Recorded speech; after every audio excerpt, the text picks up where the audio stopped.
Ay, magandang gabi ho mga boss, mga kamping, mga kabunyog. Salamat sa dumadagdag na subscriber, no? Maski pa konti-konti, okay na yan, mga friend, no? Magbigay lang ho tayo ng reaksyon dito kay Atty. Enzo Recto, no? Tungkol ho ito sa ano eh. Dapat maghanda ang gobyernong Marcos Jr. sa posibleng pinaplano ng kampo ni Digong. Ha? Pagkano natin ito, magbibigay ho tayo ng reaksyon.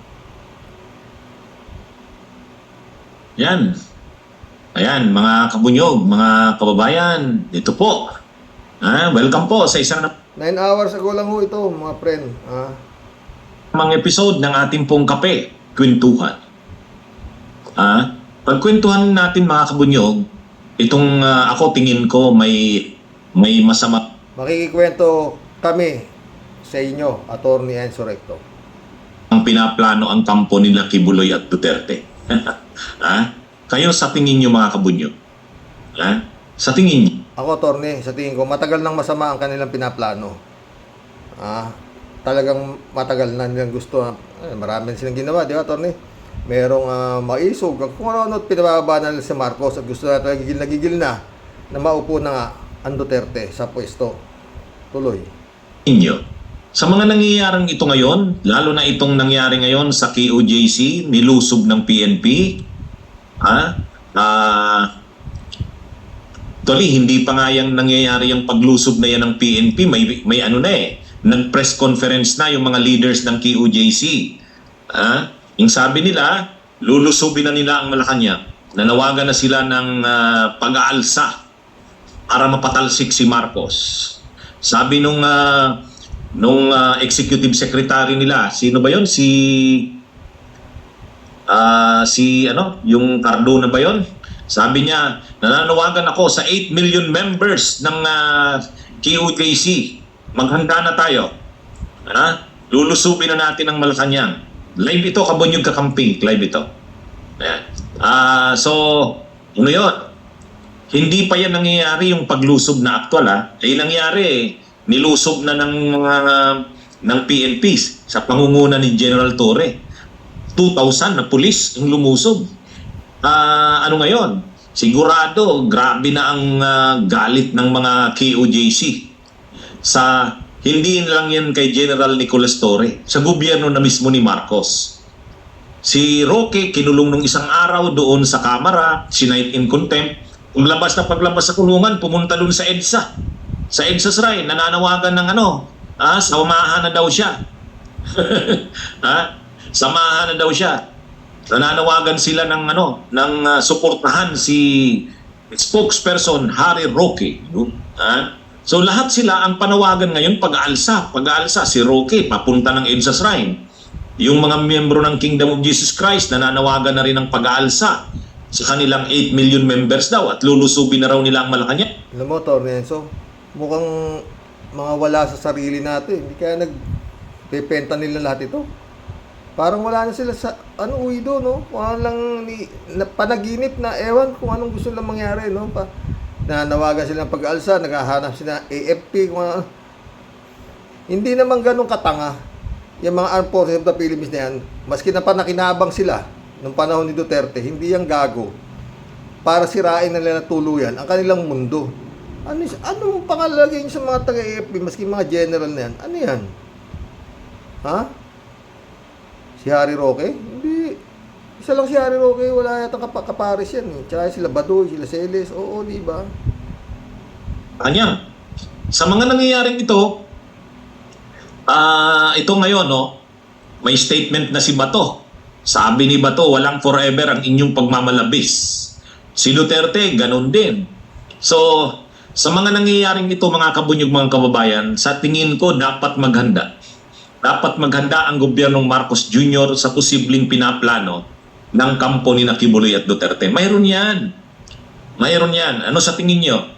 Sa tingin ko, meron. Pero sa tingin ko, ICC is the name of the game, Atty. Pagdating ng warrant of arrest ng ICC yan, sinimulan na eh. Oo. Halos palitan na lahat yung pulis ng Davao di ba?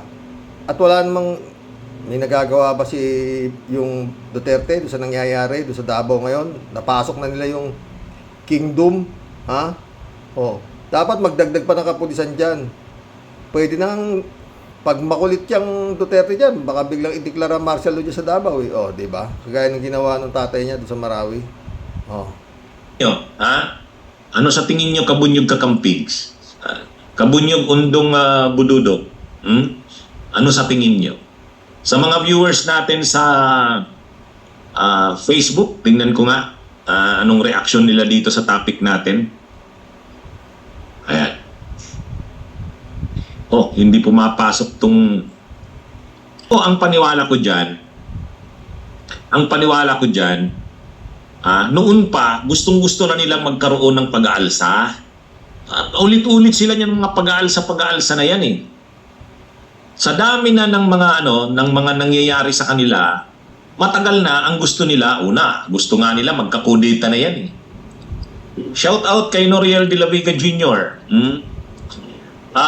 Gusto nila magkakudeta na yan, gumalaw na ang PNP at ang AFP. Ang problema, hindi naman sila sinusuportahan ng PNP at AFP. Hindi nila nakukuha ang hindi nila nakukuha ang AFP at PNP.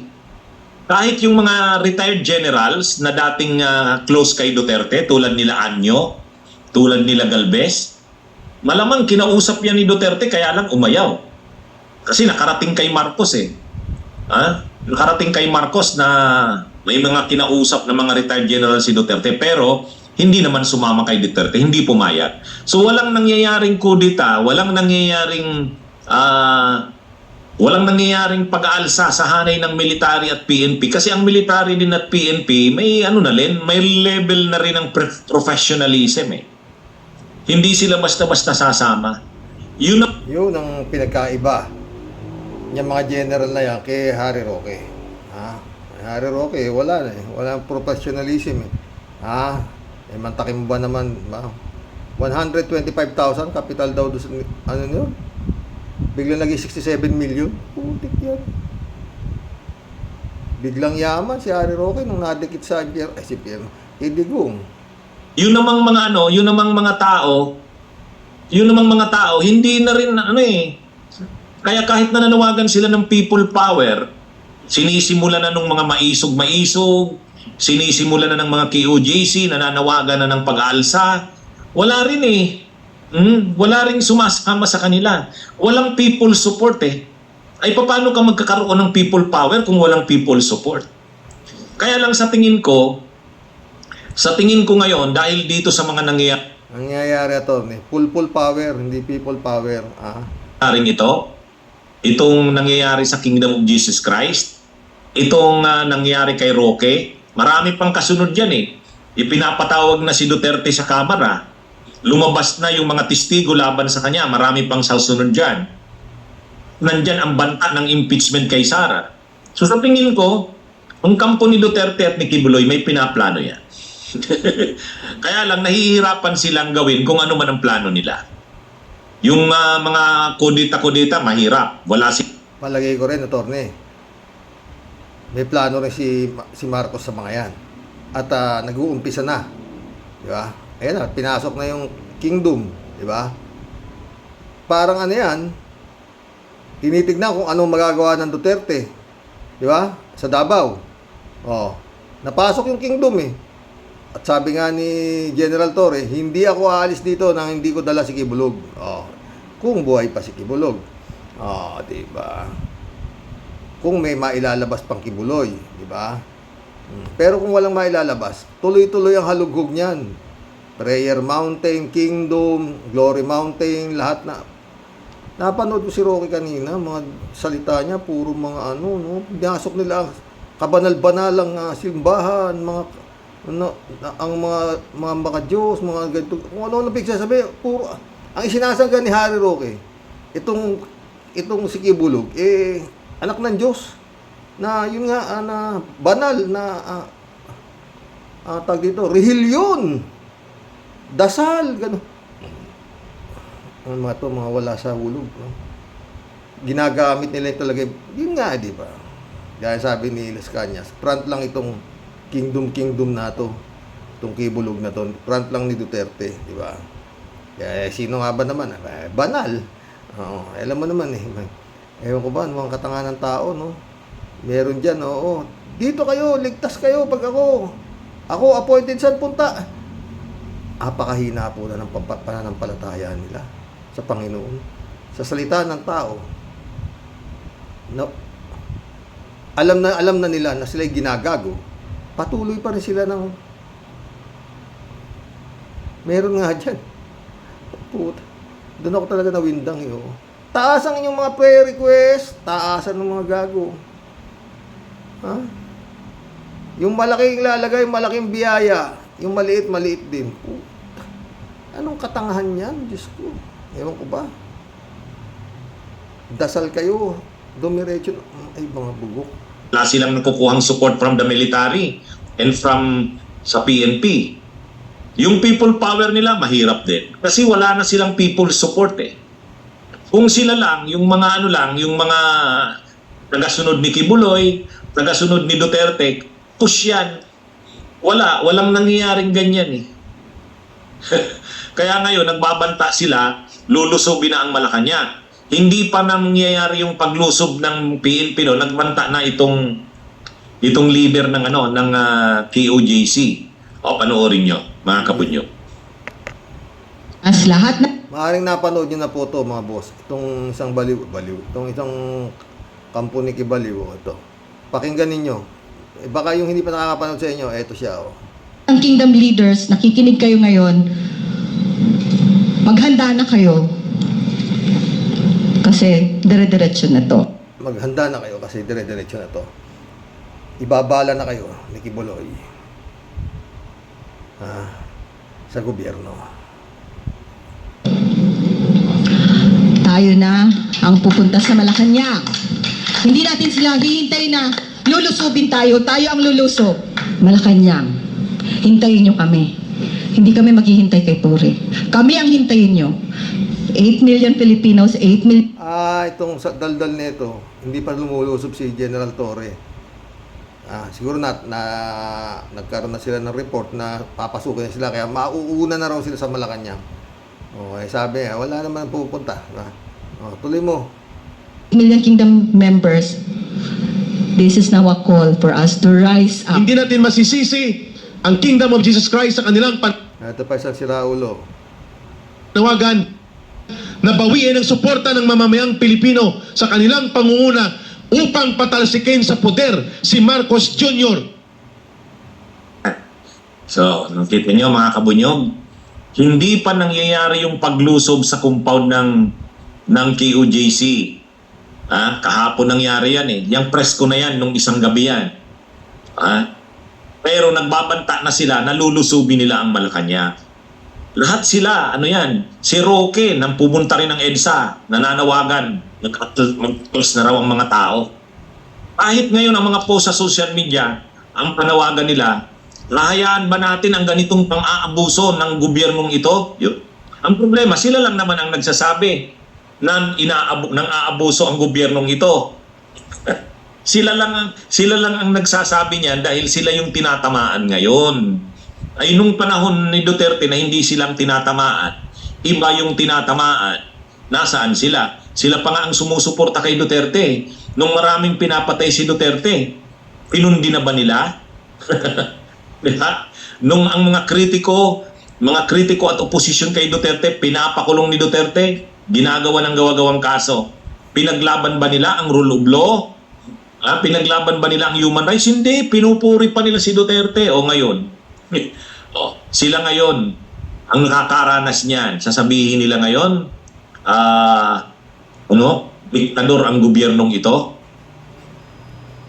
Ang problema dyan ito, napakataas pa rin ang tingin ng mga kongresista kay Digong. At kaya iniimbita nila sa Kongreso para dumalo si Digong, ngunit dapat subalit kung gusto lang niya. Dahil hindi nila pwede silang i-contempt.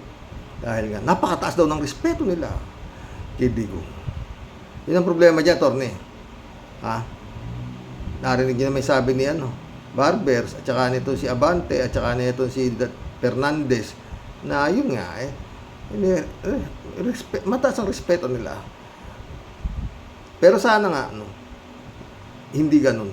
Ito mga friend, gaya ng sabi ni Atty. Enzo, may pinaplano. Matagal na yung plano di ba? Wala naman matuloy-tuloy. Kasi nga, wala nga sasama. Yung mga pinabagbalak ni Digong na namunini sa kanyang mga general noong panahon niya, hindi naman niya matawag. Buti si Roque, talagang patay kung patay si Roque. Talino si Roque. Kakontempt na. No, hindi. Pero yun nga, kulang ang diin. Kagaya yan, ginagawa doon sa mga kapulisan sa Kingdom. Pinagsusurot sila, pinagmumura sila. Puta. Dapat yan, dampot na lang yan. Obstruction of justice yan di ba? Nung panahon ba ni Digong may ganyan? Di ba? Tinira nga yung Kapa Religious group din yun yung Kapa na yun. Wala pang nagreklamong ni rape doon Walang human trafficking whatsoever Meron lang kasi doon na parang scam na sinasabi na yung pera mo ikikita ng ganitong halaga.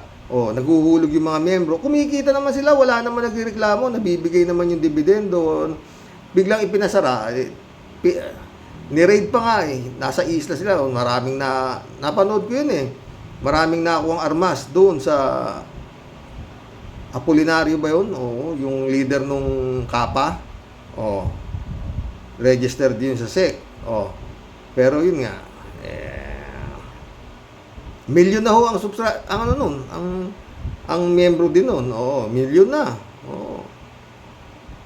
Pero hindi sinasabi nun na siya ang appointed son. Pero wala. Pinasok, Duterte nagsalta. Tapos, hinto. Ewan ko tumutuloy pa yung Kapa sa Kapa Pangaral, mga friend.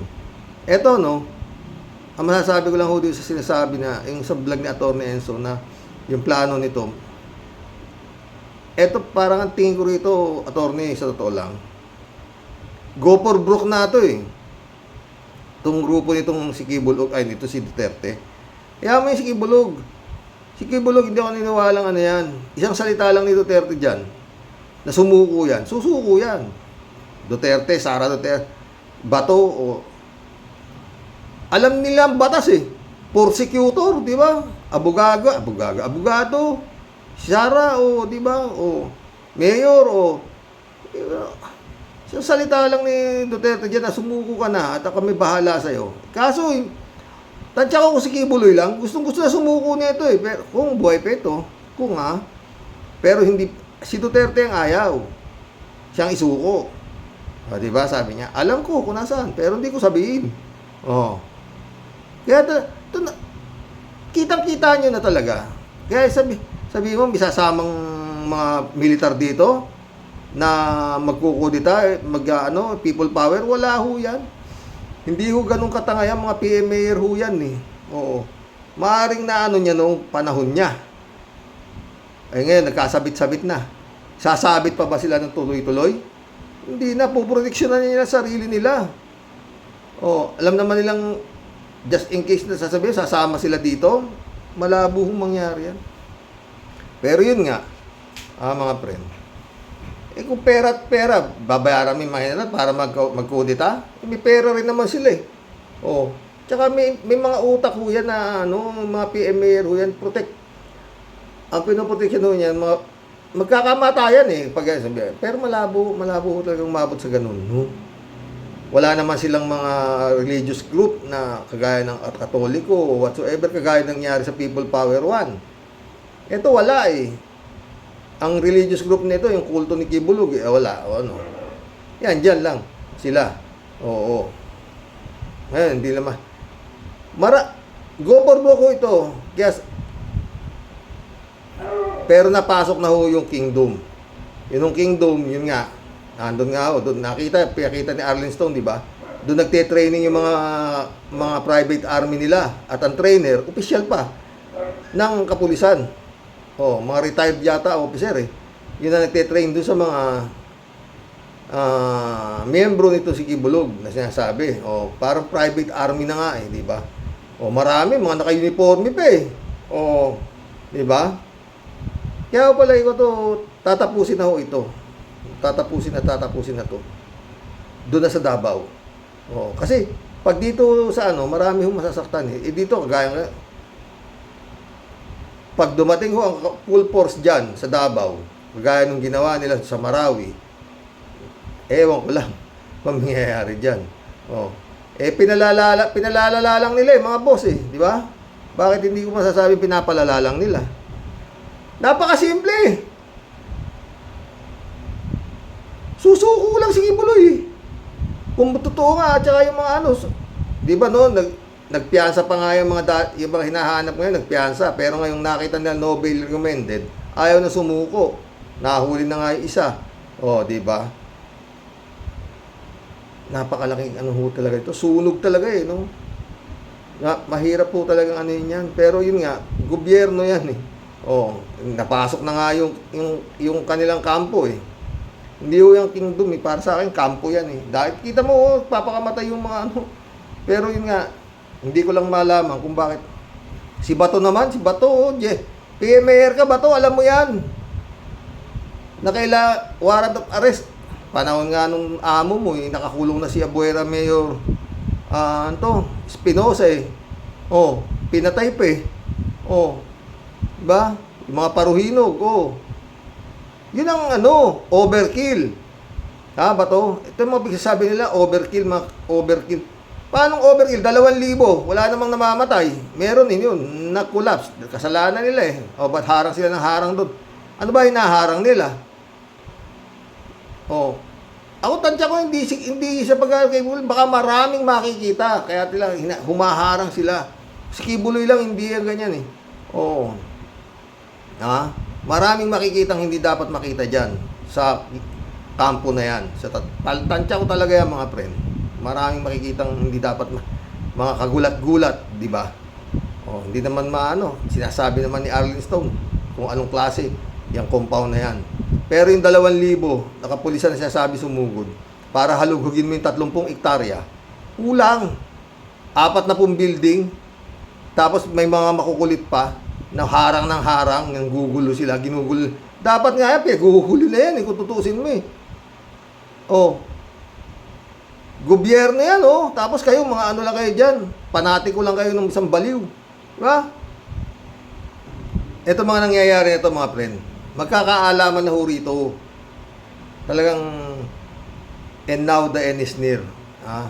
And so I face the final curtain nato sila digong na to. At si Rimulya.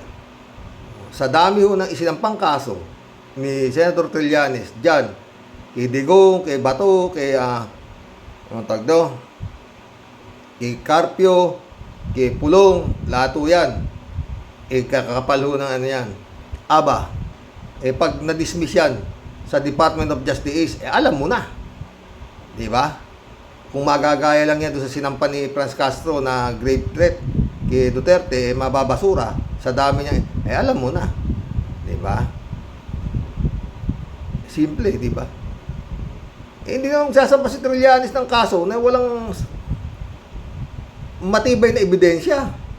Walang testigo. Oh. Kaya, ako sa tansya ko, magkakaroon ng probable cause yan. Once na nagkaroon ng probable cause yan, warrant of arrest na ho lahat yan.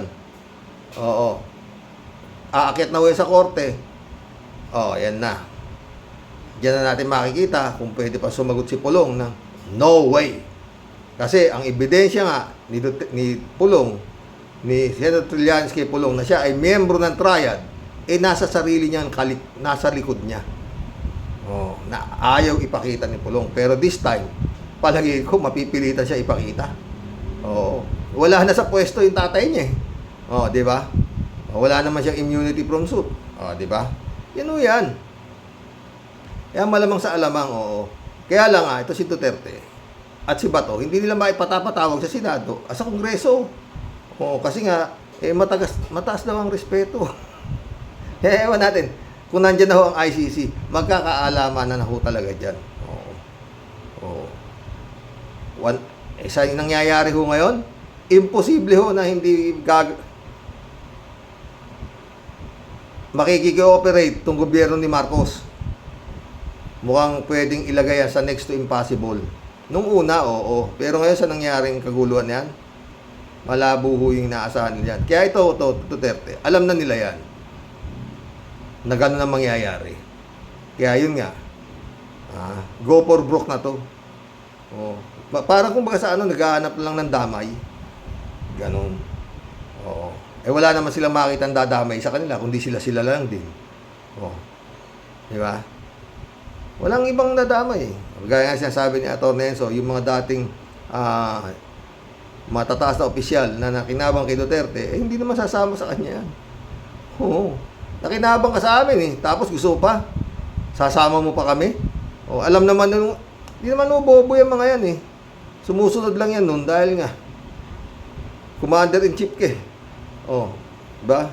Eh ngayon, di ka naman commander-in-chief eh. Inter-in-chief ka na lang. Mag-collab na po tayo. Yan ang aking reaction dyan. Sa mga sinasabi na plano. Wala ho yan.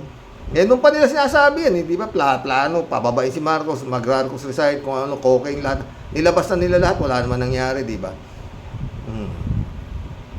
Kasi nga, hindi naman gunggong yung tao na susuporta.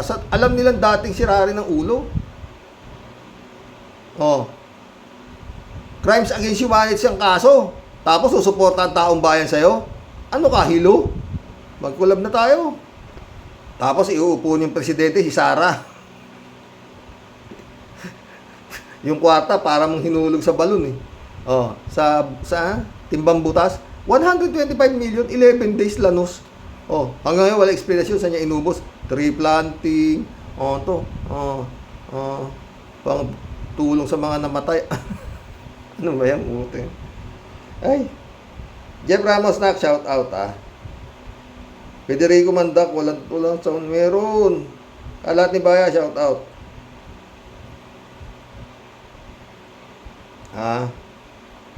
Guwapo, mabilis, at malakas. Patay tayo dyan. Al-Ulalia, shout out Eto, dapat magdeklara ng martial law si BBM sa Davao City para malipol ang mga kriminal at madisiplina ang mga baliw na supporters sa pagkakaalam ko. Pwedeng isilbi ang warrant of arrest anytime kahit na ilang pang pulis. Good day Sir Rox sa mga ka-warriors, God bless. Totoo yan. Yun nga sinasabi ko, Al-Ulalia eh. Pag nag-declare ng martial yun, under martial yung Davao na yan, hintay natin. Baka malay mo pag nandyan na yung ICC warrant of arrest. Pag hindi, yung sasalwiin ni Digong na hindi lang ako, mahuhuli lang ako patay. Titignan natin. Yan ang marami-raming popcorn tayong ubusin. Kalat ni Baya ulit Shout out, binibining Akira Milus. May you have a blessed Saturday. Ingat at palagi. Shout out, Akira. Julie Pichardo. Welcome to the club, Julie Pichardo. Naku, nagsasawa pala sa babae, si Kibuloy. Mga bata pa, di kaya natutuyuan? Manyakis pala talaga, sabi niya. Ikaw naman. Matutuyuan ba yan? Pagka may laman na naman, tsaka tuturo lang niya, yun ang gusto kong mag-night duty sa akin. Miguel Soriano, welcome to the club. Si Jesus Christ, walang mansyon sa lupa, walang kingdom sa lupa, si Jesus Christ. Totoo. Kaya talo nitong gago na to si Jesus Christ. Dahil itong gago na to, meron na raw siyang mansyon sa langit. At ang doorknob niya ay brilyante. Gaano ka ulol yan? Di ba? Tapos pinaniniwalaan maniwala ka sa baliw, di lalong baliw ka. Di ba? Sumagot si Ted Ang pagkakaalam ko, si Kibuloy ay walang kingdom. Peke kasi. Yun nga. Talagang peke yan. Gunggong yan. Naniwala naman itong matsandamuwal na tanga. Pinapakain sila Taka mo, doon na sila pala nakatira. Doon na sila naglahi-lahi sa loob ng kingdom. Di ba? 3,000 na sila. Nagsimula itong gago na ito 14 lang yata sila Nung pumunta sila dyan sa Davao, nagtayo sila ng maliit na kapilya. Ngayon, ayan na. Di ba? 30 hektarya, 25 hektarya, 5 hektarya, putik Yaman pala ng ang ganda pala yung manghingi ka ng limos at saka magtinda ka ng otak, ganun ba yun? Johnny Bigood, shout out, gandang gabi Karoke. Sana dumating na talagang ang ICC nang matigil ang mga kalokohan ng mga Duterte. Dami tayo naghihintay dyan. Friend, si Ervin Sapeda, shout out. Christian Sen, July 7, Alcantara, shout out sa inyo mga boss. Friend, I'm Bingson, Dolor Garcia, shout out. Eman Scalonanak, shout out. Naku, eto na naman tayo si Roque, Kingdom of Kibulok. Anak ng to, kumpanis talaga si Roque. Hindi ko po maintindihan talaga kung bakit. Grabe pong baka harang itong mga aliping sa gilid-gilid ano po.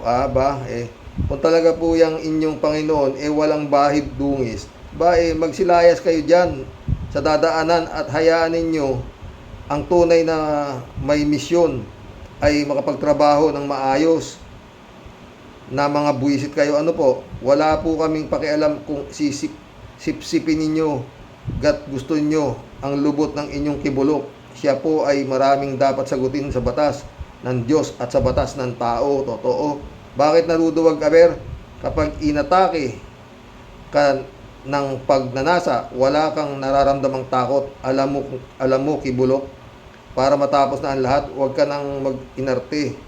Kung saang sulok ka man nagtatago, huwag kang pag-VIP kasi sulok na sulok ka na. Kung ang magiging hatol man sa'yo, putulin ang iyong manyakol at makasalanang patutoy, dapat maging proud ka kasi nag-iisa ka lang talaga sa kasaysayan na buwisit ka at pesting yawa kang manyakol na buraot ka. Maawa ka sa sarili mo kasi walang kaharian na nag-iintay sa'yo pag ikaw nag-end of contract na.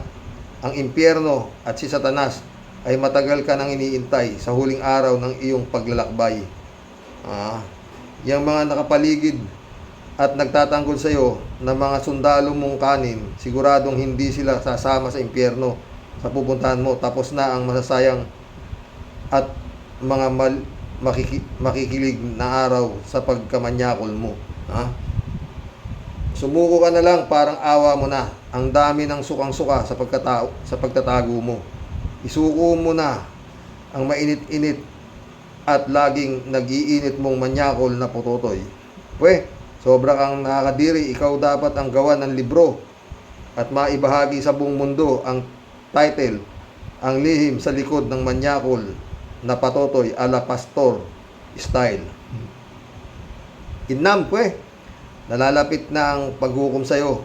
Nayawa ka. Matuto ka sanang yumuko at humingi ng tawad sa tunay na Diyos dahil ikaw ay isang malupit na kawatan at malupit na impostor. Leche, sana talagang mahuli ka na at managot ka sa lahat ng atraso at kasalanan mo. Buwisit kang yawa ka. Wala yan, Prince Ervin. Hindi yan mahuhuli. Maniwala ka. Hindi yan mahuhuli. Kasi wala na yan Baka nga nasa ilalim na ng lupa yan di ba? Rodelia Alpilor, shout out. Di nakapalag ang attorney ni Kibulok kay General Torre. Xerox, antayin na lang tayo kung anong kahinatnan ng paglusob nila. Mga kabosing, dasal lang tayo nang matapos ng dinulot na kasamaan ng mga Dutertaning sa ating gobyerno. At yung babae na yang todo tanggol sa Panginoon niyang manyaki, sarap tawalan ng bulak. Yang lang po, Xerox, goodbye. God bless. God bless, Rodelia,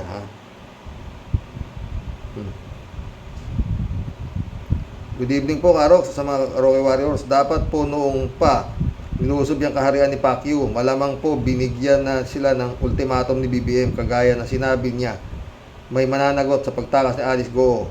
Kung totoo po na may malasakit si Gibbs sa mga miyembro niya, ay kusang loob na siyang sumuko. Hanip po pala, Karox, may mga kwarto pala ang mga babae sa harap ng kwarto ni Gibbs. Sana all. Patay tayo dyan, David.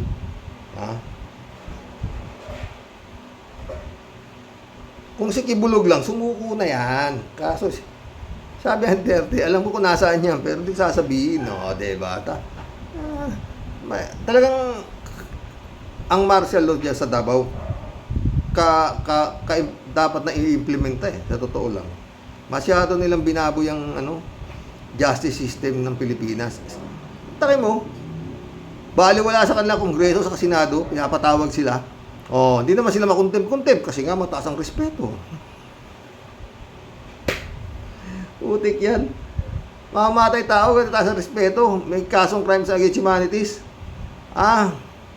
Ano? Wala rin kayo sa hulog eh, no? Sa totoo lang.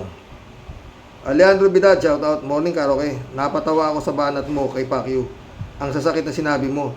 Tinatablan kaya ang mga banat natin sa kapal ng pagmumukha ng mga animal? Wala ya, Alejandro. May-ari ng Earth, Mario Joseph. Sinong gunggong ang maniniwala sa animal na Pacquiao? Punyeta. Sarap mong tirisin ng pinong-pino gunggong. Ukinam, hindi kalabaliw Judas.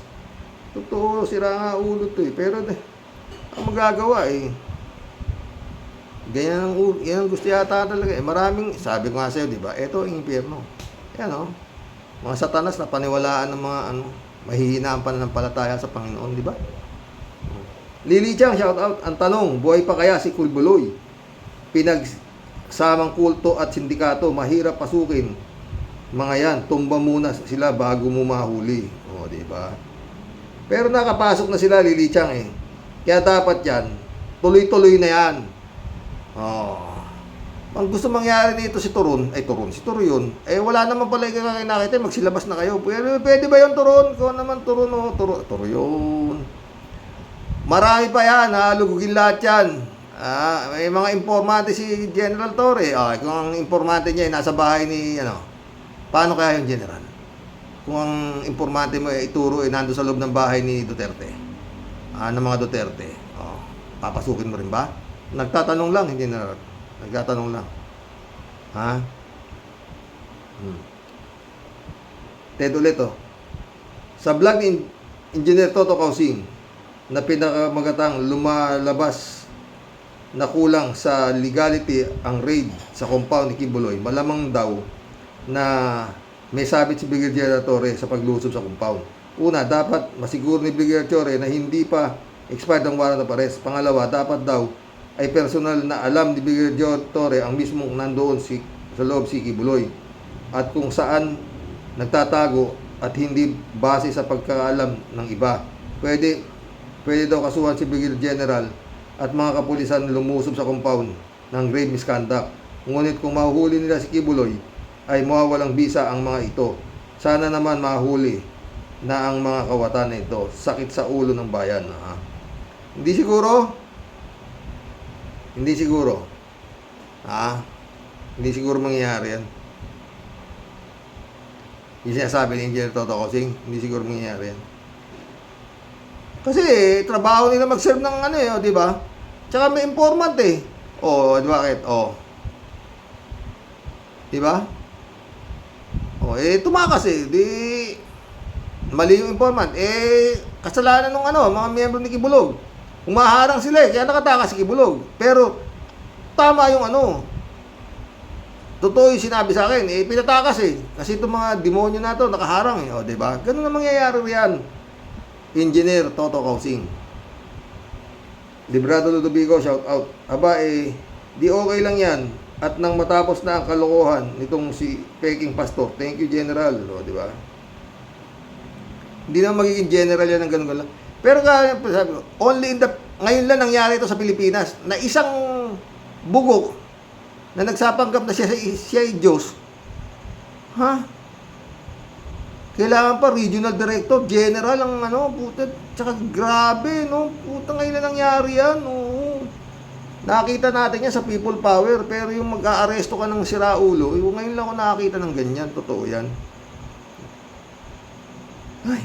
So, mga abogado, alam na nga nilang baliw, pero tatanggol pa. Ewan ko, abogado, hirap na, nawain, Niniwala kayo, ang abogado kayo ni Kibuloy na yan ang pipirma sa niyo para makakit kayo sa langit. Hindi kayo dapat abogado, dapat sa inyo abogago. Diba? Sandra Daisy, shout out. Mr. Rox, okay na yung joke mo, story mo. Stress reliever, abangan namin ang susunod na libro mo, patay tayo dyan.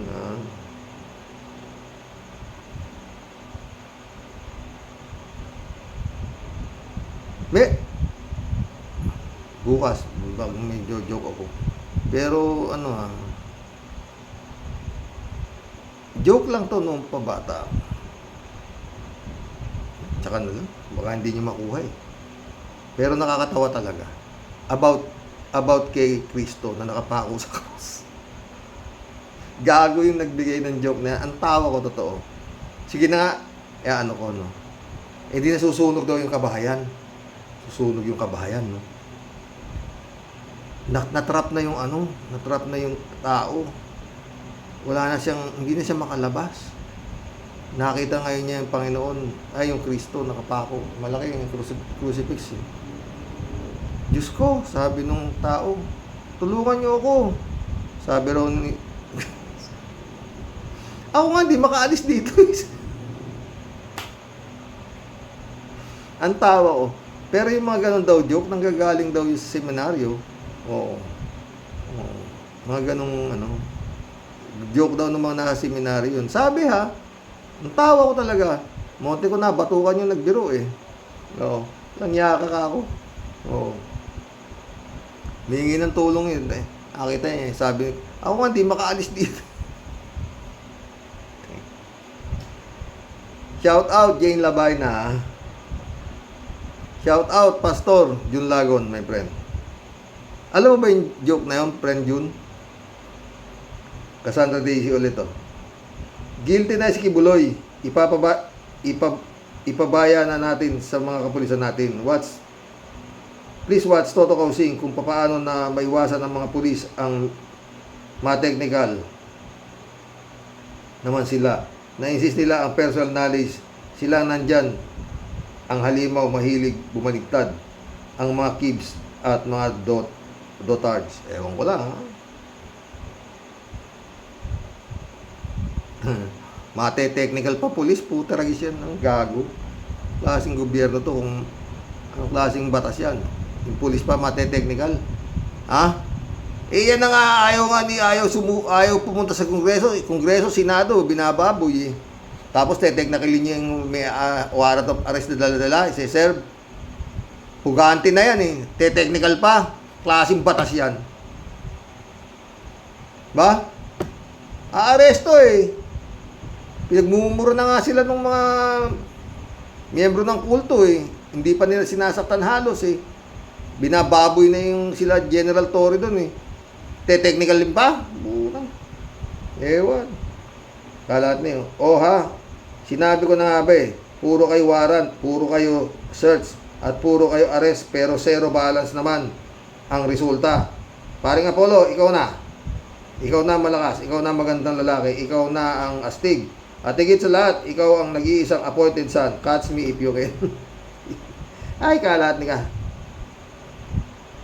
Kalat ni ulit, oh. Good morning, Kasani. Birahin mo sila ng kwarto na may harap na kwarto, Kasani. Hala, birada. Patay tayo dyan. Jack Roman Santa, shout out, ha. One word lang, baliw. Yun ang totoo. Diba? Ted ulit, oh. Hanggang sa mga oras na ito, sabi ni Brigadier Torre, ay di pa rin nila natagpuan si Kibuloy dahil sa laki ng lugar. Ang totoo, kahit daw sila mismo ay nagkakawalaan, kaya sila daw naghahanapan. Oy, Ted, sobra ka na. Yan ang sabi ni Brigadier Torre sa interview. Ganon. Di ko narinig yun, ha. Jack Roman Santa ulit, oh. Hindi Joker si Duterte, baliw din siya. Pwede. Ay, nandito si friend yun, oh. Good day, Manong Roque. Yung ginagawang paghaharang at pag-iistorbo ng mga kayanib ni Kibuloy sa mga gawain ng mga pulis ay pagharang sa pag-implement ng hustisya sa bansa ay isang patunay na hindi sila simbahang nananampalataya sa Diyos kasi ayaw nilang ipatupad ang hustisya sa lupang kinatitirikan ng simbahan nila. Totoo yan. Our God is a just God. So it is just right that justice must be displayed from them. Sa kanila ang relihiyon, pero nasa Pilipinas ang lupang kinatatayuan ng simbahan nila. Kaya nararapat lang na sila ay mag-submit sa authority sa ganitong mga bagay. Mukhang mali ang pangaral ni Kibuloy sa kanila. Kahit pa ang anak ng Diyos na si Jesus ay sinubmit din sa autoridad. Totoo yan, naka. Si Jesus. Ito naman si, monyo tong heart natin, sa totoo lang. Papanggap na Jesus ang gago. Pero nagpanggap kang ikaw ang bagong Jesus, kundi ka si Raulo. Di mo naman pala kaya. Tanga-tanga mo talaga kay Bulog. Baliw. Raul Villanada, shout out Greetings Kuya Rox at sa inyong may bahay. Blessed weekend sa inyong lahat. Blessed weekend din, Raul. Sana mahuli si Kibulok. Puro kagaguhan na lang ang mangyayari sa paghuli sa anak ng Satanas. Patay tayo dyan. Marilo Pabianak, shout out Blessed Sunday po tayo sa mga ka-warriors. Third attempt na hindi pa din nahuhuli ang fake pastor. Grabe talaga. Kahigpit magtago ang kibs na ito. Masyado ng maraming nasasayang na pera ng bayan, nasasayang na oras at kapaguran ng kapulisan. Hanggang kailan ka magsasabog ng kasamaan, Mr. Kibuloy? Lord, nananalig po kami na lahat may katapusan. Amen. God bless us po tayo at sa mga ka-warriors. God bless, Marilo Castro. Jaime Catalan, shout out Karox, sana sa susunod na punta ni Bato de la Rosa sa KOJC ay bumuhos ang malakas na ulan. Siguradong pasma ang aabutin ng utak ni Bato dahil walang cover ang bumbunan. Utak karapatan na nga, pasmado pa. Patay tayo dyan, Jaime ka. Kalat ni Baya ulit Numero, mabuti na lang. At ang mga kwarto namin ni Kasani ay walang kaharap na numero na may numero. Patay tayo dyan. May numero na, may pangalan pa. Saan ka pa? Paring Apollo, ibang-iba ka. Kalat niyo.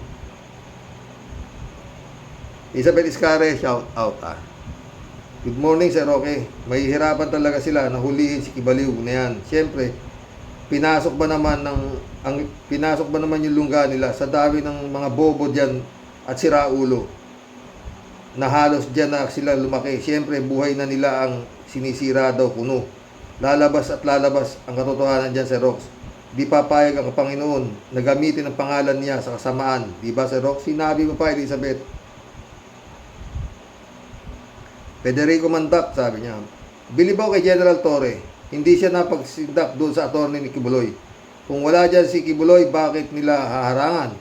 Hayaan nilang itong maghalughog freely. At yung mga taong tagasunod talagang itataya ang buhay kasi naman magugutom sila pag naaresto si Kibuloy. Dapat tuloy-tuloy na yan kahit na anong mangyari. Kahiyaan na yan sa gobyerno. Dapat nga dagdagan pa yung pulis dyan.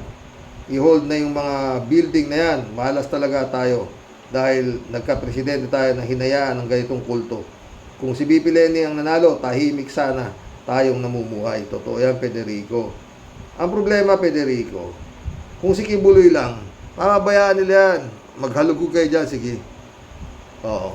Pero, ang kinakakaban yung mga nandiyan dyan, baka mabisto yung mga karumal-dumal na nakatago dyan. Baka. Baka mas matindi pa sa pogo nandyan. Totoo. Elizabeth Iscari ulit Totoo yan, Sir Rox. Na-front siguro yung Kibaliw na yan para itago ang kayamanan ng mga Duterte. Yan sa pantaha ko lang kasi katakataka talaga kung saan galing yung yaman yan na galing daw sa abuloy at pagbibenta ng kung ano-ano. Bobo lang ang naniniwala sa kanila. Ay, oo nga pala. Marami nga palang bobo at tanga. Ngayong mga Pinoy, lalo na kung kumakalam ang bituka, siyempre, oo lang yan ng oo. Totoo yan, Elizabeth. Federico Mandak ulit. Sa lawak ng kingdom na yan, imposible nilang mahuli yan. May mga tunnel daw na konektado sa runway ng eroplano Tagos sa Davao International Airport.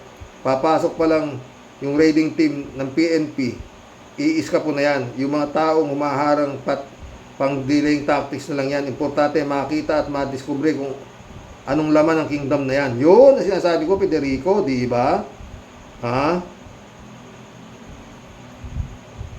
Anong malay natin? Baka lang, may illegal na ginagawa dyan sa loob. Bakit ganun kabilis dumami ang pera ni Kibuloy, abuloy at panlilimos lang bilyones ang nakukolekta kahit sinong magaling na mathematics. Magtataka paano dumadami at dumarami pa ang pera niya. Kaya Kaya bang ipaliwanag ng administrator niya yan? Kayang-kaya yan. Digong pa. Dito. Kaya nga si Atty. Claire panoorin niyo Atty. Claire Castro, Batas with Atty. Claire Castro. Ang galing ng paliwanag niya dyan. At hindi rin siya naniniwala na naipatayo ni Kibulog yan dahil sa pagbibenta ng OTAP. Annalyn Flores, shout out.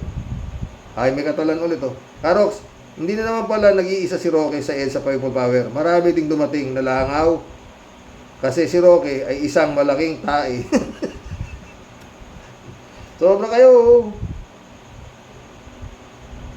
Shirley J. Sir, shout out. Bravo, General Torres. Sige po. Huwag niyong tigilan yung hanapin. May namatay na daw. Paano naman hindi mamatay kung pagod at wala yatang kain? Kakabantay, paprotekta ng pastor nilang hangal. Tapos pagbibintangan nila ang pulis, wag kasi silang istorbo sa mga pulis. Mga baliw talaga. Iyakan at sigaw ng sigaw. Tapos kung ano-anong sakit na salita sinasabi sa mga pulis.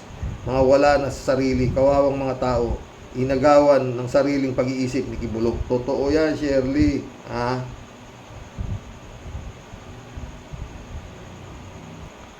Ay, mission accomplished mga boss. Oo. Hanggang bukas po muli. Sana makakabit na internet ko. Ay, nako. PLDT. Pumunta pa naman ako mismo sa opisina ninyo. 48 hours kayo na 48 hours. Sakit kayo sa ulo talaga. Oh. Ay, God bless po mga boss. Maligayang araw ng linggo. Hanggang bukas po muli. Sana matuloy na. Tuloy-tuloy na ito. Ito ginagawa na to. Hindi na ho biro to. Talagang matutuluyan tong si Duterte. Ang tanong, paano?